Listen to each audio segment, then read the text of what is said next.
Bismillahirrahmanirrahim. Assalamualaikum warahmatullahi wabarakatuh. Selamat pagi dan salam sejahtera untuk semuanya. Hari ini jadwal kita hari Kamis, kita belajar di tema 1. Temanya yaitu indahnya kebersamaan. Indahnya kebersamaan atau indahnya keberagaman. Nah, di sini Bapak menggunakan 2 buku ya. Ini yang pertama buku paket Indahnya Kebersamaan. Yang kedua ada LKS juga, Indahnya Kebersamaan. Tapi ya sama kok, materinya sama. Tadi terima kasih yang sudah berhasil masuk menggunakan Google Meet. Kita pakai cara yang kedua melalui video ini. Dan di sini video akan saya jelaskan sedikit materinya. Nah, setelah itu bisa dipelajari sendiri di bukunya. Oke, kita buka Indahnya Kebersamaan ya. Tema 1, pembelajaran 1. Indonesia adalah sebuah negara yang besar. Terdiri dari 5 pulau besar. Dari Sumatera, Jawa, Kalimantan, Sulawesi, dan Papua. Masing-masing pulau itu memiliki keunikan masing-masing. Dan jika digabungkan menjadi sebuah keberagaman. Keberagaman, beragam, artinya itu bermacam-macam. Artinya banyak. Apanya yang banyak? Indonesia itu banyak budaya, banyak sukunya, banyak rumah adat, pakaian adat, lagu daerah, tari-tariannya, alat musiknya, senjata tradisional, makanan, semuanya beda-beda. Dari tiap suku pasti beda antara suku yang lainnya. Contohnya saja di Kalimantan Timur. Di Kalimantan Timur ini, di Samarinda misalkan. Di sini kita ada suku Banjar, aslinya kan suku Banjar, sama suku Kutai. Itu suku asli Kalimantan Timur ya. Lalu setelah ada suku Banjar, suku Kutai, ada juga suku Jawa, suku Bugis, maupun suku Batak misalkan ada, atau mungkin yang dari timur-timur, orang Papua ada di Kalimantan Timur, Samarinda. Semuanya berbeda, dan meskipun kita semua beda, tapi nyatanya Samarinda ini kita masih bisa hidup berdampingan. Contoh lagi, di kelas kita misalkan ada yang orang Banjar misalkan, ada orang Jawa di kelas kita ya. Contohnya bapak lagi pun orang Bugis.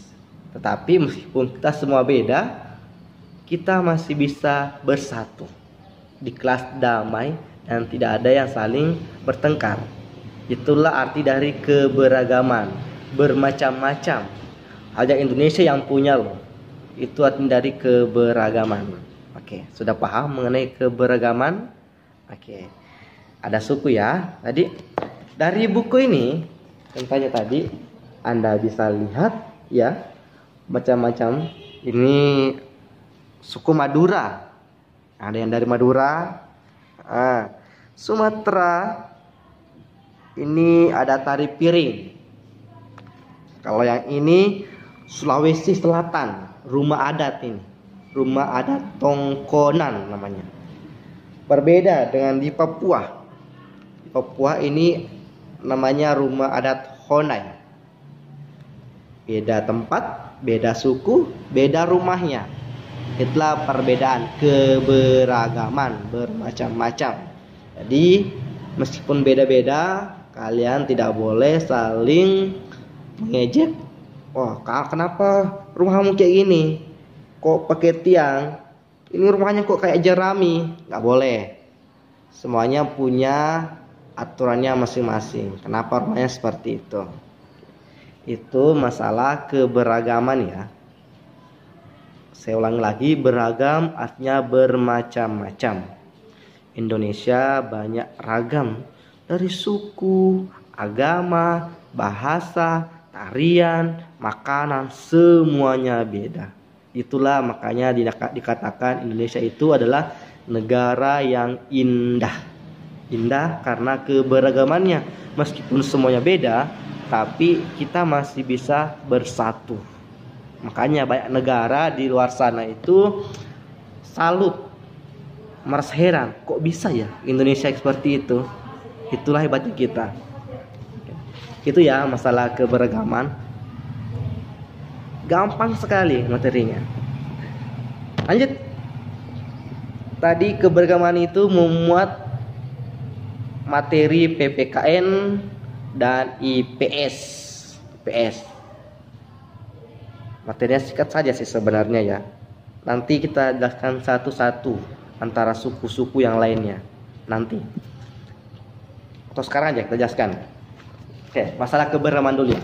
Di pelajaran 1 nih. Madura ciri khasnya ada karapan sapi. Madura karapan sapi, bahasa Madura, dan makanan yang terkenal di sana ada sate. Itu dari Madura ya. Kita ke Papua. Papua ada rumah Honai. Ini namanya rumah adat Honai. Rumahnya terbuat dari jerami atau dari rumput-rumput ilalang. Kenapa? Karena di sana banyak ilalang. Dan kalau misalkan rumah ini itu dingin cuacanya, sana kan panas. Dengan tinggal di rumah seperti ini, maka itu akan dingin dalam. Lanjut ke Bali. Nah, orang Bali, Orang Bali itu menggunakan bahasa Bali, dan orang-orang di sana itu cenderung beragama Hindu. Berbeda dengan Samarinda ini agama Islam paling banyak. Kalau di Bali itu paling banyak agama Hindu. Dan ini adalah ngaben. Ngaben itu apa ya, ngaben? Skip. Kalian cari tahu sendiri apa itu ngaben. Lanjut. Ini Kalimantan. Wow, senjata tradisional Kalimantan. Orang Kalimantan harus tahu ini. Ini namanya mandau. Udah tahu kan mandau fungsinya apa? Mandau hanya dimiliki Kalimantan. Kalau di Sulawesi Selatan, orang Bugis, itu saya punya yang namanya badik. Kalau di Kalimantan namanya mandau, kalau di Sulawesi Selatan kami punya badik. Orang Bugis punya itu. Masih ke Sulawesi. Ini Sulawesi Selatan ya. Namanya rumah Tongkonan. Tongkonan itu rumah asli suku Toraja. Ini semua beda kan? Semua berbeda, tapi masih satu negara, Indonesia. Indahnya keragaman bangsa Indonesia, semuanya beragam dan kalian harus bangga punya ini. Oke. Mudah kan materinya? That's so easy. Mudah sekali. Selanjutnya itu untuk tema 1, pembelajaran 1 mengenai keberagaman yang artinya bermacam-macam. Oke, sekira itu saja. Jika ada yang ingin tanyakan, silakan. Terima kasih. Assalamualaikum warahmatullahi wabarakatuh. Kita lanjut ke video yang kedua. Video yang pertama tadi, indahnya keberagaman bangsaku.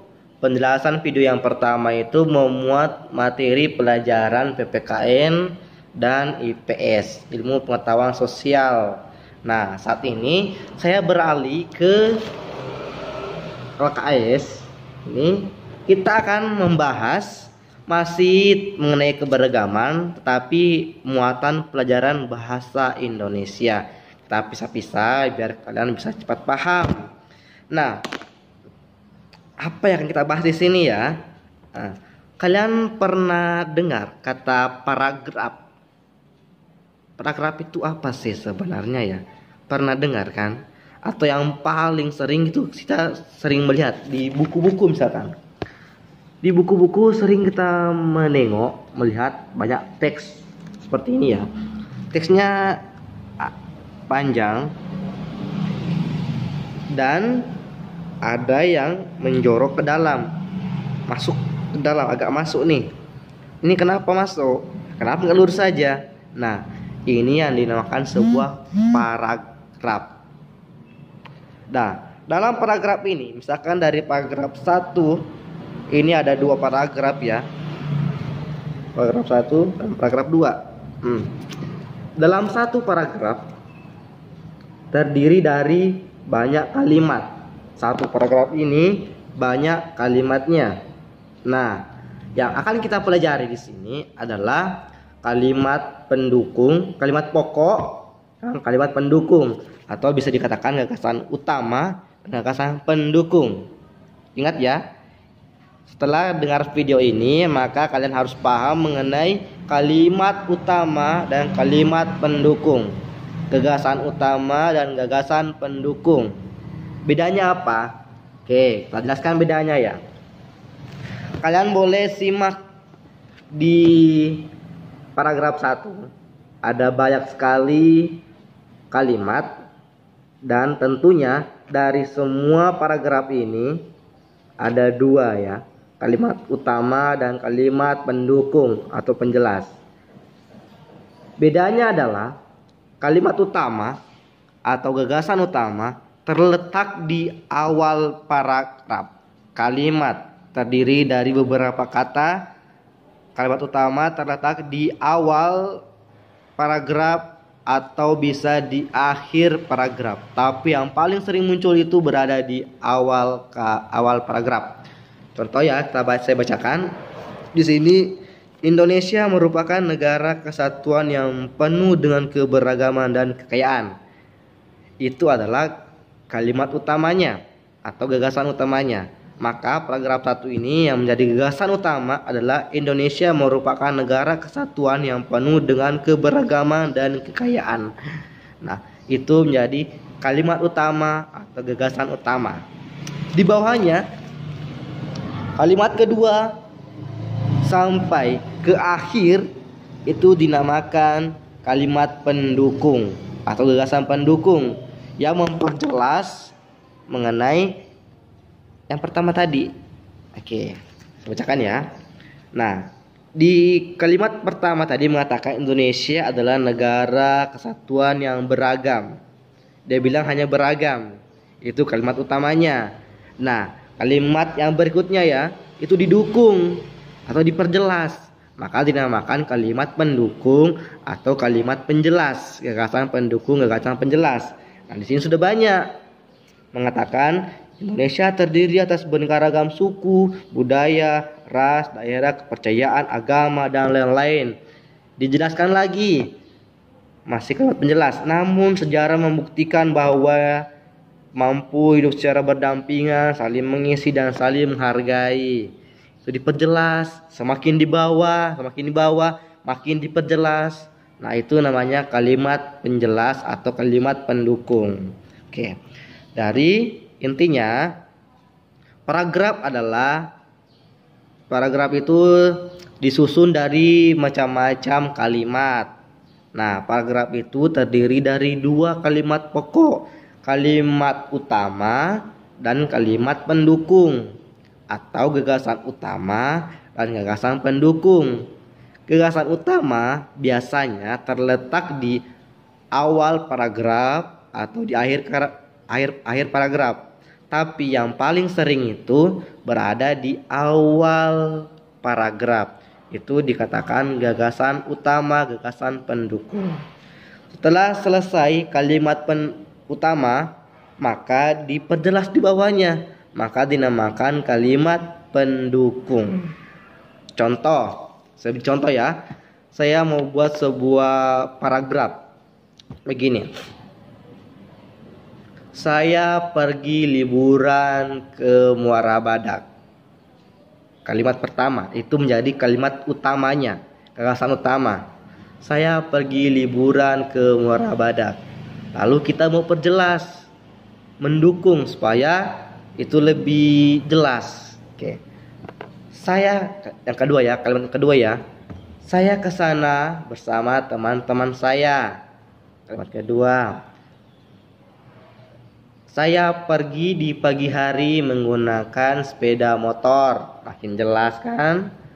Nah, Kami beramai-ramai dan merasa senang sekali bisa liburan. Diperjelas lagi. Nah, dari 3 kalimat itu merupakan kalimat pendukung atau gagasan pendukung. Tapi yang menjadi gagasan utamanya yang tadi, saya pergi liburan ke Muara Badak. Itu yang utamanya. Jadi bedakan mana gagasan utama dari gagasan pendukung. Gagasan utama biasanya berada di awal paragraf, dan gagasan pendukung di kalimat kedua sampai di akhir paragraf. Nah, itu bedanya ya. Ini muatan pelajaran bahasa Indonesia. Nanti mengenai lebih jelasnya bisa dibaca di buku materinya, atau Anda bisa searching di Google atau di mana saja, belajar di mana saja mengenai kalimat utama dan kalimat pendukung. Oke, sekian. Jika ada yang kurang jelas nanti tanyakan, dan mohon maaf jika mungkin 2 video ini ada hal-hal atau ada kata-kata yang kurang tepat, mohon dimaafkan. Sekian dan terima kasih, dan jangan di-share ya.